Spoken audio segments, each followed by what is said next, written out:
Welcome to Between Two Chairs, Demystifying Commercial Real Estate, the podcast that brings you the latest insights and trends on the South Florida commercial real estate market, with your hosts, Fernando Arencibia Jr. and Jennifer Woolman. In each episode, we dive into the world of commercial real estate and break down complex concepts to make them accessible for everyone. Whether you're a real estate professional, a curious investor, or just interested in the South Florida market in general, Between Two Chairs is the podcast for you. So pull up a chair and join us.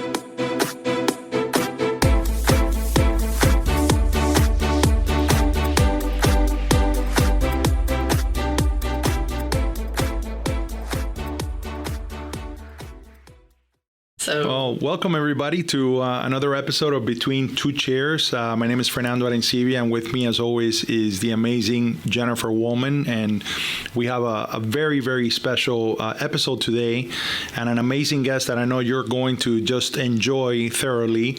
And for the introduction, I'm going to pass the baton over to my co-chair here, Jennifer Woolman. Jennifer, take it away. Thank you, Fernando. Today we are super lucky that Webb is gracing us with his presence and his knowledge and all of the experience he has in over 30 years of commercial real estate, specifically in the hospitality industry. He is principal of Commercial America Properties in Orlando, Florida. He is a certified commercial investment member, CCIM, a certified property manager, and a member of the Royal Institution of Chartered Surveyors, among other things. He has a lot of credentials and several more certifications in the hotel industry. He's been a CCIM Institute instructor since 2005, and every time I get the opportunity to hear him speak, I leave with huge takeaways. He's works in one of my favorite asset classes, hotels, because we love to travel and we do a lot of it with the association. But Robin, welcome, and thank you so much for joining us and agreeing to share your knowledge with our listeners. Thank you for having me, Jennifer.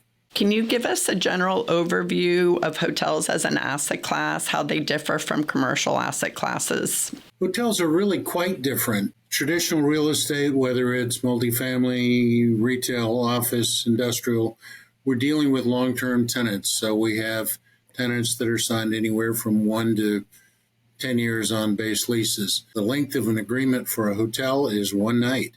So that's good and bad. The positive about it is that if market conditions change, if you had an event that caused high demand or extremely low demand, we've seen crises that occur. 9/11 is a great example. We can modify our rate base instantly. In a non-hospitality asset, whatever you charged 3 years ago is what you're charging today with some appropriate escalator. So we're very flexible, very mobile, can adjust to the market conditions instantly. There's no other asset class that can do that in the real estate space. So the pro and con is we have no guarantee in hospitality that you will stay tomorrow, as opposed to a traditional long-term tenant who you can count on that cash flow. So the good news is we have great flexibility. The bad news is we're less stable in terms of income streams than another type of real estate. And how about, you had mentioned once that there's two aspects to it. There's the business aspect and the actual physical asset. Can you get into that a little bit? Oh, absolutely. The hospitality industry varies in a lot of ways. There is not a single hotel product. As you know from traveling, the product itself is vastly different. Real estate is a business unto itself. The hospitality industry is a business which requires real estate, so it's somewhat different. It is an operating business with a number of profit centers, meaning the guest rooms are a profit center, the restaurant is a profit center, the bar is a profit center, the catering operations a profit center, even the garage or valet is a profit center. So all of those businesses within the larger business have their own financial statements. So they generate their own revenues, they have their own specific expenses. When those items are all brought back together into a single scope, we then have a summary financial statement that has a lot of indirect expenses applied to it. So from an operating business point of view, it's a multiple series of businesses operating simultaneously within the same real estate structure. The real estate's sort of a necessary evil, oddly enough, for a hotel. You have to buy the real estate in order to run the business, but the business is where the profitability occurs, or the loss, as the case may be. I find this so interesting because the complexity of it is what is attracting, right? When you are in commercial real estate, you never do the same thing every day, right? And so based on the way that your mind works, that must be very, very much what may have attracted you to brokering hotel transactions. But how did you get started in the brokering of hotels? I know you've elevated your game to, you're the Michael Jordan, in my view, of hotel transactions. So, but how did you get started in brokering hotels? That's kind of you, Fernando. Surely you're not suggesting I have a strange mind, which I would have to admit to, frankly. I came out of the hotel business. The industry was very good to me, and by the time I was 26 years old, I was running 28 hotels for a regional chain. And so after traveling for 7 years at 7 days a week, I decided I really needed to live somewhere. So I looked around, and you've heard of Ben Franklin balance sheet, where you draw a line down the center of a legal pad and say, here are my assets, and here's what I'd like to do. Well, the asset list was pretty short. I'd been in the hotel business since college. I had done some selling inside the hotel business, so knew a bit about selling and knew a bit about hotels, a fair amount about hotels. And so decided that I would sell hotels. Had no real estate experience, and no one would hire me, by the way. I had, as you might imagine, in my early 30s, I had been a vice president of an operating company for several years. Thought I was pretty special. Not that I had an ego, of course. And so I thought the world would beat a path to my door when I decided to sell hotels. What I didn't realize is no one in Orlando owned a commercial real estate company in those days. All real estate companies were residential, with the sole exception of Florida Ranchlands, who put together Disney. And they were a land-only company. I had no interest in selling land. So I got into the business almost by default. It's what I knew. And when I got into the business, I was forced to sell houses for a year because those were the only people that would hire. And on the 366th day, as I tell my classes, I went out on my own. I had no brokerage experience. I had no real estate experience other than selling houses, which I'd done pretty well with, but hated. And so I formed a brokerage and consulting company. In those days, I could get my broker's license after 1 year. So on day 366, I formed my own firm, went into business and started consulting, and got on the phone and started calling people that I knew in the hotel business, and ended up having really a very good career start for my first few years. So I knew nothing about real estate, but I knew a lot about hotels, and I could talk operations. And so when I met with a potential buyer of a hotel, we could talk about, how do you make this asset better? How could you make more money in this location? What if we lessened the labor cost in this department? Or we brought down your food cost? Or we could attack the marketing, or we can improve the mix of guests by changing your marketing program so that we can bring in more groups, more conventions, more corporate, less corporate, maybe more retail transient in order to pick up your average rate. So I could talk hotel, but I knew nothing about real estate. Finally, after 3 years in the business, I started taking my CCIM classes and realized that CCIM actually taught me real estate. That's awesome. By the way, only a person that has commercial real estate flowing through their blood can say, I was forced to sell houses. I love that statement. That is so true. And a lot of commercial realtors do get started there, and then that's right, pretty much to your point, decide to go out on their own or join a commercial firm. So I love, I picked up a couple of things. I love that you did what you knew, that you picked up the phone and called your spheres to get you started. and that when what you wanted to do didn't exist, you built it. So kudos. I love just those 3 lessons. If you tune out from now on, listeners, you'll miss a lot coming, but at least you got those 3 huge takeaways. So thank you for that, and kudos. You also have experience owning hotels. So what is that like? What are some of the nuances of buying, selling, and investing in hotels? Hotels, because they're a different asset class, carry a higher risk. Therefore, they provide a higher return, frankly, than most other real estate. So it's that same thing that we all learned in our CI classes, that it's risk versus return. And so if you're willing to take a little greater risk, there's usually a little better opportunity at the back end. So because of that risk, they're not for the faint of heart. When you're buying real estate assets in the hotel industry, you're looking for all of those things that you are with every other piece of commercial real estate.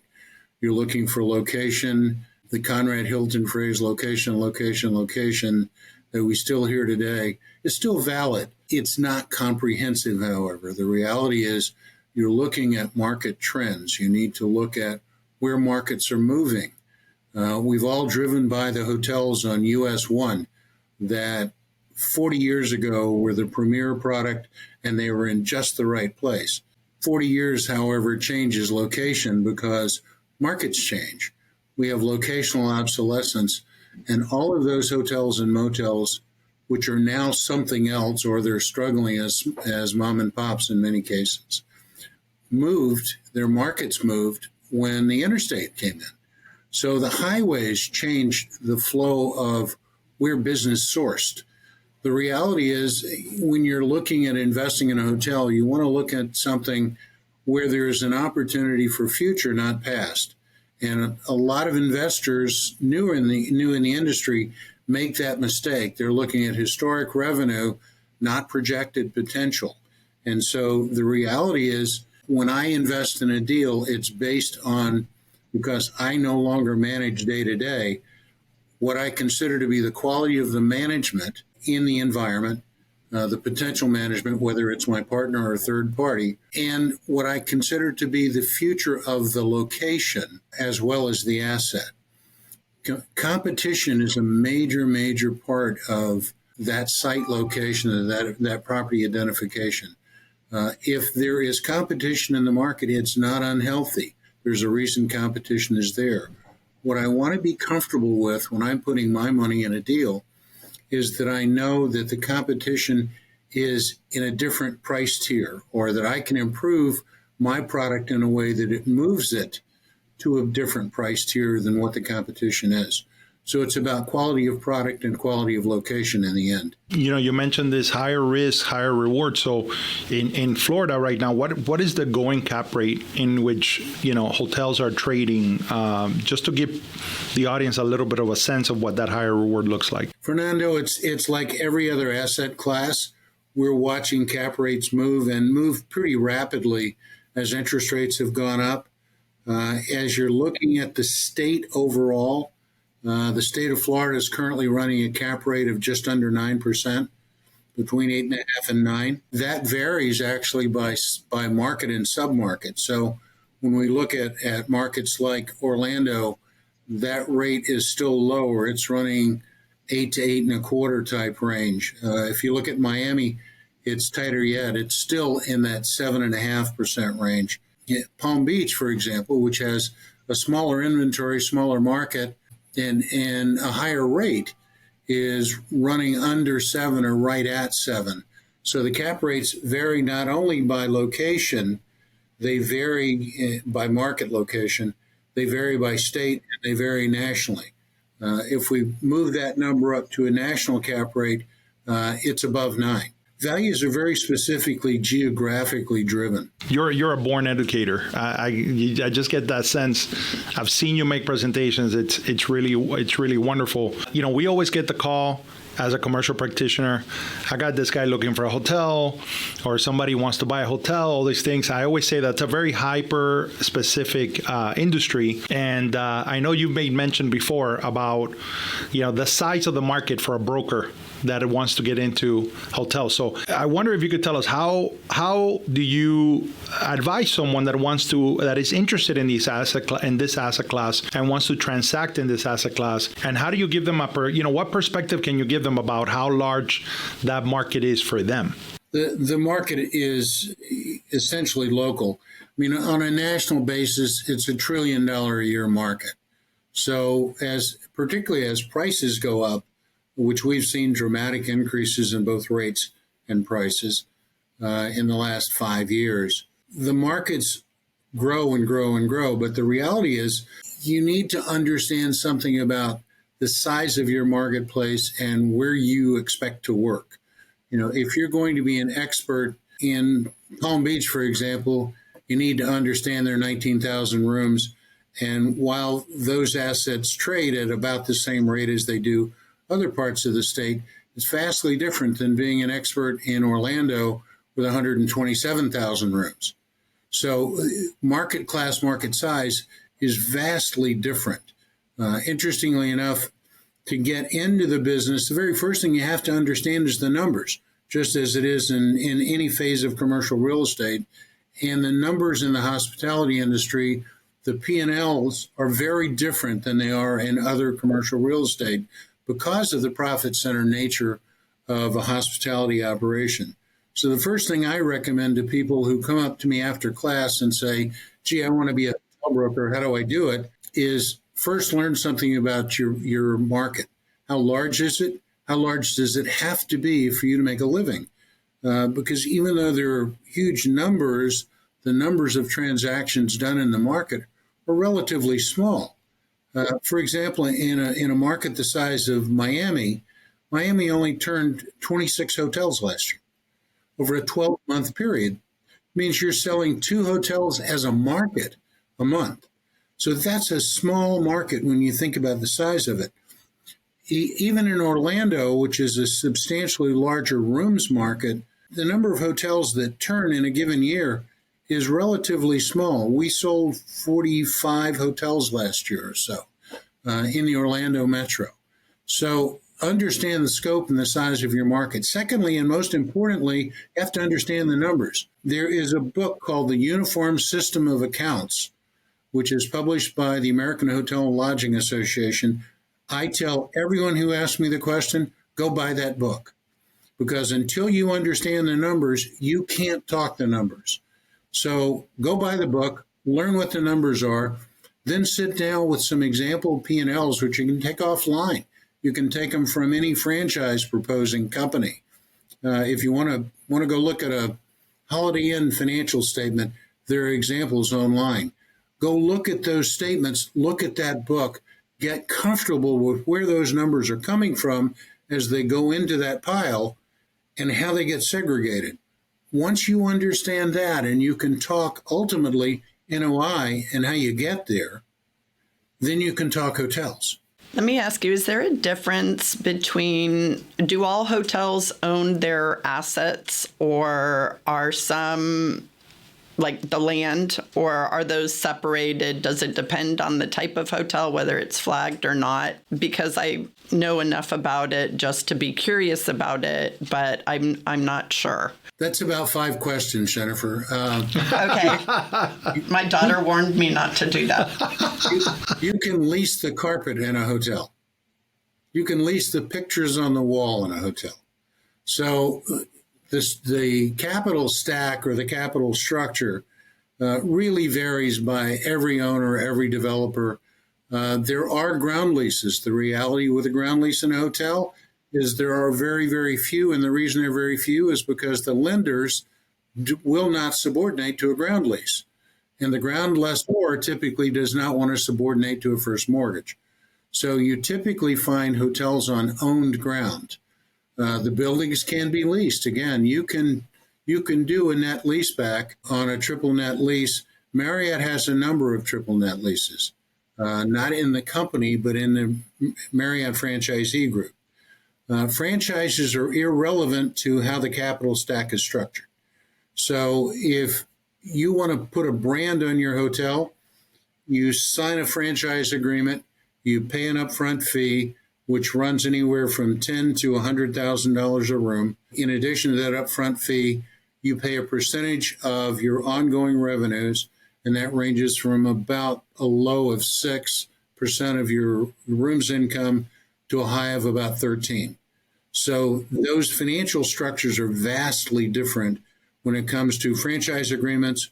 When it comes to FF&E, furniture, fixtures, and equipment are typically purchased, but they can all be leased, including your dining room furniture. If you have a free breakfast, you don't even have to buy the furniture to put in your breakfast room. I always love asking questions like that, and I'm sorry I threw 5 at you, because it really does, when you see a hotel, or you stay at a hotel, at least when I do, I'm like, oh, this place is so beautiful. But you don't think about everything that goes into the business side of that room or the restaurant where you're eating or the spa that you go to. So thank you for clarifying that for our listeners. Can we do a little bit of an overall market for hotels in Florida, how they're performing compared to the rest of the country in terms of like RevPAR and ADR? And then also, if you can explain what some of those metrics and acronyms mean, since we're supposed to be demystifying real estate. Okay, now that's 7 questions and 1 question. So, just... Okay, let's talk about markets, and then we'll talk about terminology. Florida does very well compared to the nation. The nation's running about a 60 to 63% annual occupancy at the current time. Average rate across the country is about $150 a room. If you compare that to Florida overall, we're running almost 10 points higher. We're running around 72% occupancy statewide. We're running an ADR, sort of average daily rate, in that same general range up to about 165 overall. But again, when you're talking macro versus micro, when you begin to bring that down to the local markets, you find that there are huge variations. For example, if you're looking for the highest rates in Florida, you're going to be looking at Naples or the Miami markets. Those markets are Miami, Palm Beach. Those markets are running substantially higher ADRs. Miami is about $230 a night. Naples is about $250 a night, $256 the last 12-month period I looked at. Occupancies in those markets are running slightly lower, oddly enough, than most of the rest of the state.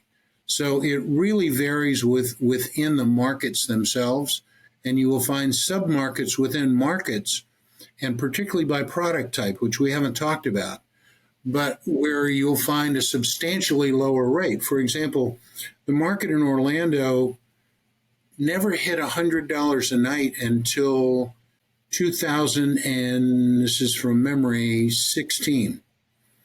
And since then, we've moved from, think about all that time in history since Disney even. We finally hit $100 a night in 2015 or 16. We're now at $196 a night, And RevPAR is up to $146 a night. So as you talk about how things are moving, they move dramatically based on markets and on season and on product type. So there are 3 major components when you talk about market.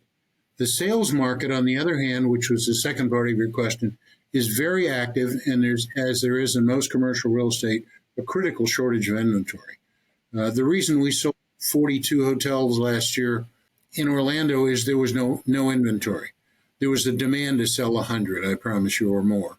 And that's Orlando has a huge hotel base. We have more hotels than any city in the world, 579 hotels in the Orlando market. And we as a company only track hotels above 100 units. So if you actually took all of the mom and pops and added it to that, you're probably at 700 hotels. So hotels and motels, depending on how you class them. So when you take those lodging units and then you compare that to something like a Miami with 53,000 rooms, or you take it back down to a Palm Beach with 19 or a Naples with about 16, rates are part of that issue. Is the higher the quality of the rate, the higher the quality of the asset, the higher the rate, obviously. But the other reality is the higher the demand and the lower the supply in a submarket or a market, the more you're going to drive rate. It's supply demand just like anything else. RevPAR, by the way, is revenue per available room. And that number is calculated by taking the gross rooms revenue and dividing it by the number of rooms on an annualized basis. So when you hear people talk about RevPAR, you hear basically three numbers: occupancy, which is the percentage of occupied rooms, versus other commercial real estates where we talk about vacancy. You hear ADR, or average daily rate, which is the average rate paid per night per occupied room.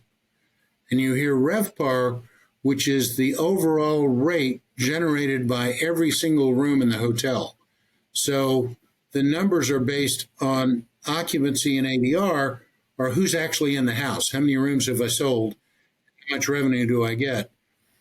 That revenue number divided by the total number of rooms in the hotel is where you get RevPAR. Clarifying that way, I want to go back because you brought up two things in answering that question. One was the 72% occupancy rate. Is that a good number? Is that an average number? What does 72% occupancy in terms of where the market is mean?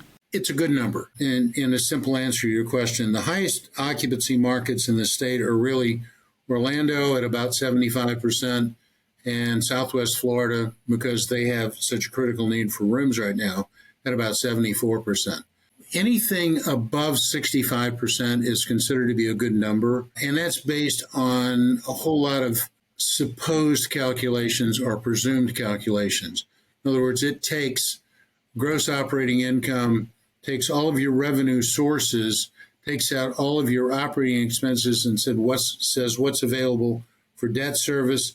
And there's a presumption of about a 70% debt in that number.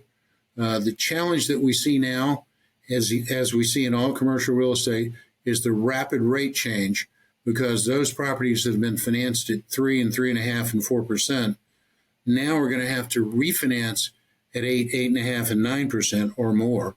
And so we're seeing some real potential impact come down the pike fairly quickly here with those balloons that are coming up in the next couple of years. But it's interesting, right? Because a lot of people would think that in the occupancy rate, we're really just talking about the people that are actually in those hotel keys, right? In those units.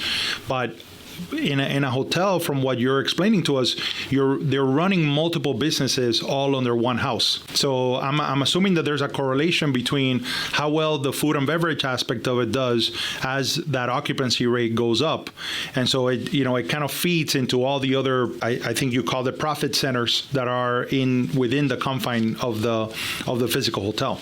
That's an excellent question, Fernando. What's happened is, you'll recall, pre-1985 to 90 range, pretty much all hotel restaurants and bars were somewhere in the belly of the hotel. They were in the middle of the lobby. They were centered inside the building. What we've seen since 1990, let's say, is a redesign component where facilities are moved more to the exterior of the hotel. You've got the restaurant on the out parcel, or it juts out in front of the core building, so that what restaurants are doing is attempting to draw in that outside business, or bars and nightclubs are attempting to bring in that outside business. We were in a hotel this week in Los Angeles, and my wife Susie commented that, gee, this is such a beautiful room. We were on a rooftop. And I said, I can promise you it used to be a rooftop restaurant and bar overlooking the city.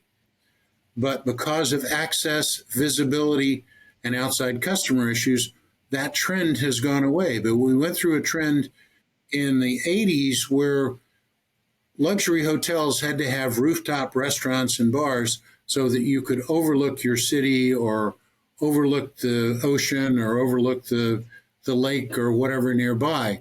that trend has gone away because access and visibility of that business is not there. You have to bring people up by a special elevator. They have to know it's there to get there. So now what we've done as developers is we've pushed those operations to the street. And while they may not be as sexy, they are much more accessible and in most cases generate a great deal more revenue. So the revenue that comes from inside the house is still a major factor, but less of a factor than it was going back 20 years ago. Are you like a Michelin star chef that goes out to dinner? Are you a very tough grader when it comes to when you stay in hotels? I mean, you do a fair amount of travel, so I could only imagine that you must be a tough grader. I'm fairly critical, but I'm a nice guy, Fernando. I mean, I don't attack the waiters. I know that, and I don't typically criticize the food. I'm not somebody who sends bottles of wine back. No, I think you have to be critical. I don't think you can help but be critical when you travel. And if you travel a lot, you're no different than I am. If you're on the road, there's a natural comparison of last night I was here and tomorrow night I'm here and tonight I'm here, and what do they look like in comparison? And so I think there's some critical nature to the industry. But when I was running a chain of hotels, I ran Days Ends and I ran Hiltons. And in my own houses, I couldn't compare the operations because their rates were 2 and 3 times by comparison from lowest to highest. In a previous question, you had mentioned product type and that we hadn't gone into that yet. Can you expand on what you meant by product type? Absolutely. There are product tiers in the hotel business that have been around for years. The lines have become blurred somewhat. It used to be if you stayed in a Hyatt, you had a clear understanding of what a Hyatt is. Well, today a Hyatt is a Grand Hyatt, a Hyatt Regency, a Hyatt House, a Hyatt Place, and now they've come out with Hyatt Studios, which is their extended stay brand. Marriott is worse because Marriott now owns 27 brands. It used to be that when you traveled to a city, you would go on a website or look in a catalog or wherever you were identifying hotels and say, I want to stay in a Marriott because it's a higher class product than a Marriott Courtyard. Or I want to stay in a Courtyard because it provides a better rate, or a Fairfield rather than a Courtyard because it provides a better rate opportunity. That's no longer true. It's easy to go into a city and find that a Marriott Courtyard will have a lower rate than the adjacent Marriott Fairfield or the Fairfield right across the street. And yet by class tier, those are flipped because Fairfield is the lower end of the product tier. So rates have really gotten pushed in all kinds of ways, again, based on demand. But class-wise, every hotel group is in pretty much every tier of the industry today. And you take that all the way into the luxury brands and the super luxury brands. They're now all owned by larger chains that have branded them something else. And so you've got the product tier based on quality, theoretic quality. You've also got this new animal that's in the market in the last half a dozen years that's driving the market called extended stay. And the extended stay brands, which have been around actually a long time, but have only become prominent in the last half a dozen years, really are the development darling right now in the hospitality industry. And the reason is we've all heard the stories about payroll. We've all heard the stories about lack of employees. We've all heard the stories about lack of motivated employees. Extended stay, because of the term the guest stays in the property, requires many fewer employees. And so you can run a 100-room extended stay with about half or a third of the number of employees you would have to have in a 100-room full service. So what we're seeing is the expansion in the hospitality industry today is occurring mostly in the extended stay product line. And those are hotels where people will stay anywhere from a week to a month or sometimes multiple months. And again, they too have now begun to develop specific rate tiers within the product type. Within the commercial brokerage business, we always tell people to specialize, right? That you're supposed to specialize in a market and in an asset class.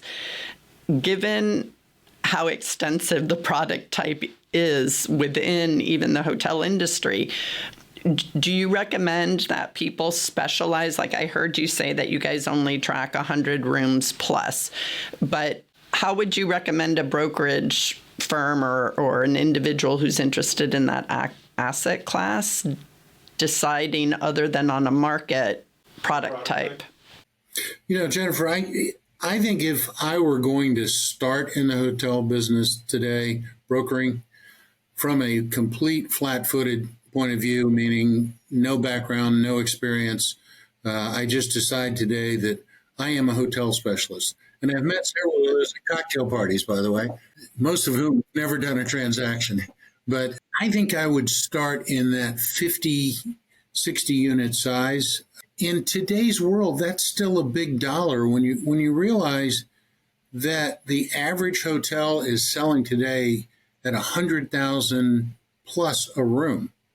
And I mean up to the Four Seasons here in Orlando sold last year for $1.1 million a room. I would start, I think, in that 50 unit class, understanding two things. One, there are few corporate owners in those 50 unit properties. And pretty much all of my clients are corporate owners of some kind, whether they own 10 hotels or 500 hotels. And the second thing is that those P&Ls lack purity sometimes. So when you're looking at those financial statements, you do need to be good at reading numbers and picking them apart. Robin, this industry went through a very recent shock during the pandemic. Everything that you read is about how the average lady rate is higher than it was pre-pandemic, and people make a mention of the hotels have come back, and they have come back with a vengeance. But do you feel that there were there are some permanent damage that was, that hit the industry as a result of having gone through the pandemic? I mean, no one suffered more than hospitality sectors and food and beverage, restaurant businesses. Very accurate comment, Fernando. The industry was devastated. Clearly, no one traveled for 2 years, basically. What I think I've seen, and it's a personal observation, is there was no industry out there to convert hotel rooms to anything. It was a hotel, it was a hotel, it was a hotel. What we saw come out of the pandemic was a new industry, and that industry was taking older hotels and beginning to convert them into something other than hospitality. Some went to small business centers, some went to low-end multifamily, and a lot are still going to lower-end multifamily, meaning more affordable, not low-end and as bad. But we're seeing that use become more consistent. That use didn't exist prior to the pandemic. What that's done is provided a bit of an escape, if you will, for a 40-year-old motel. The value of a 40-year-old motel in the competitive world today is really marginal unless it's doing budget business and you can count on that business in the future. So we're looking at an opportunity to do something with that older, tired product in many cases that didn't exist before. The industry as an operating industry has come back extremely well. We've never seen prices like we're seeing now. We've never seen rates like we're seeing now. Oddly enough, we keep building, supply keeps growing. We're looking at Orlando, for example, adding another 5,000 rooms this year. We're looking at every market in Florida adding rooms this year. So the reality is that supply is going to continue. And as capitalists, we always outbuild. So we'll keep building until occupancies start to fall pretty dramatically, I think. But there is clearly room in the market to expand. There are markets that are lacking rooms. And so as you look at that marketplace, I think the hospitality industry has done a remarkable job of pulling itself up, getting back to not where it was, but getting beyond well where it was. If you think about what rates were in 2016, 17, 18, compared to what rates are today, most properties would have to admit their rates are at least 50% higher. That means the values have climbed along with those rates as occupancies have returned. And so when you're looking at an Orlando market or Florida as a whole, I mean, we're in one of the best places we could possibly be in the country. 3 of the top occupancy markets in the country are in Florida. So as we look at markets move, we're really in an excellent place to be. And if you're in Florida and you're interested in hotels, by all means, take a swing at it. It's, you know what, I'll co-op with anybody. So That's right. And by the way, I'll coach you for a fee. But from a practical point of view, the market is there. I would not try to cut my teeth on trying to do a corporate deal with a REIT. I'd cut my teeth on doing 4 or 5 hotels at 50 or 60 rooms or 40 rooms or whatever. But again, I caution about the P&Ls. They are full of what I lovingly call owner benefits. And so if you're going to sell particularly mom and pop assets, be conscious of the fact that mom and pop sometimes charge things to their hotel that maybe you wouldn't think the IRS would include, like their groceries or their leased car, or, it's, we sold it, and it's safe to talk about it. I'll tell you a war story. We sold a Ramada Inn, 300 rooms, to a Korean family a number of years ago who became dear, dear friends. And so when they went to sell it, they had owned the hotel 5 or 6 years, and the owner called me, and it's fair to talk about this story because the building's no longer there. They demolished it, and she returned to Korea. But I went out and sat down with her, and as I was going through her P&Ls, I looked at the numbers and I said, "Why is your food cost so high?" And she said, "Well, I don't know." And I said, "Well, let's look at it for a minute." And so we started talking and we got into a conversation. Well, she was buying her groceries, her grown daughter's groceries, God knows who else's groceries out of the hotel food supplies. We got down to leases, and there were 7 leased vehicles for the hotel. This is a 300-room Ramada. I said, "You don't even have a shuttle bus." "Well, no, that's my son-in-law's car. That's my daughter's car. That's my husband's car." I said, "Okay, so let's take that out." So we go through, the entire thing was like this. We finally get down to the last line on the P&L, and it says tuition. And I said, "Okay, I'm afraid to ask." And she said, "Oh, yeah, that's Julia's tuition." She had gone to college, actually law school. So when you go through those mom and pop P&Ls, anything that's privately owned, you do have to have the savvy to pull those numbers out and make the adjustments. If the owner of the property is managing it and you're going to sell it to an investor, you now have to plug in a manager's salary. So there are adjustments to be made on both sides, and you need to be savvy enough with the numbers to pick those up. Life insurance policies, which may be completely legitimate, by the way, they can be key man. But those numbers that would not apply to a future buyer increase the value of your asset that you're trying to sell if you're the listing broker. Great advice. Great advice. You had mentioned when we were talking about all the different brands, how they're layered, and there have been a lot of acquisitions. What's your outlook for 2024 for both national and state for the hotel industry? Outlook in terms of values, occupancies, What are you referring to, Jennifer? Remember, Robin, she asked 5 questions in one, so I think she means the entire. All of those. Yeah, I was trying to make it a short question. So go for whatever you want to talk about. Let's talk about the operations because they lead to values. How about that? I legitimately think that we're going to have a flat hotel year. People disagree with that. I've had this debate with particularly hotel owners. I think from an occupancy point of view, we will run, even in Florida, flat to a minor decline in occupancy, maybe a point and a half in occupancy. On the other hand, I think average rates will continue to climb.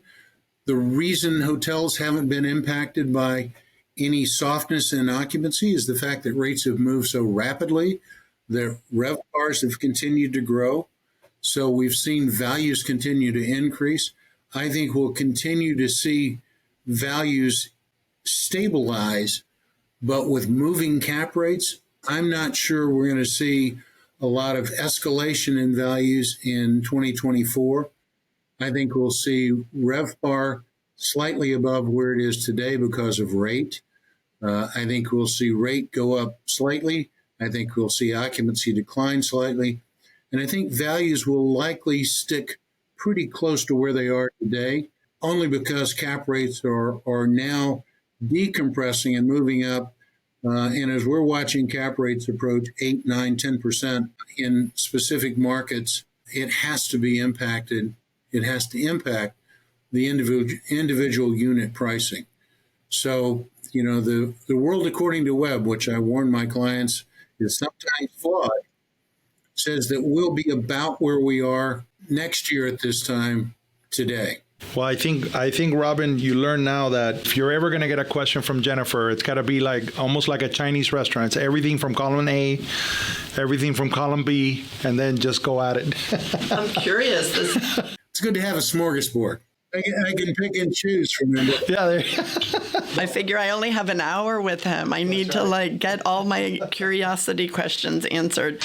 And I did want to throw out, just because Robin had mentioned the refinancing issue that is coming up, that the Trepwire podcast from October 24th, that episode did say that well-positioned assets are being refinanced. He did say there was a JW Marriott in Orlando that was able to get a $750 million loan with a loan to value of 62%. And then there were 2 hotels part of one refinance, the Surf Club in Surfside and Palm Beach, which was a $410 million loan on 2 hotels with a loan to value of 52%. And Lonnie had stated that 60 to 65% loan to value is normal, is kind of normal average conditions. Do you think that's the way we're going in Florida for some of these refis? I think you're right on point. 60% loan to value is probably the max we're going to see for a while. What we are seeing is very aggressive lending in the extended stay development market. There is so much money that wants to be in that place that there is a massive amount of money being thrown at the extended stay market in every product tier. I mean, every class of product, every brand of product that we are seeing come to market, there is money chasing transactions, particularly new development deals. And so we're looking for, as a company, we're looking for sites for a number of extended stay companies. And to give you an idea, we can't find enough sites.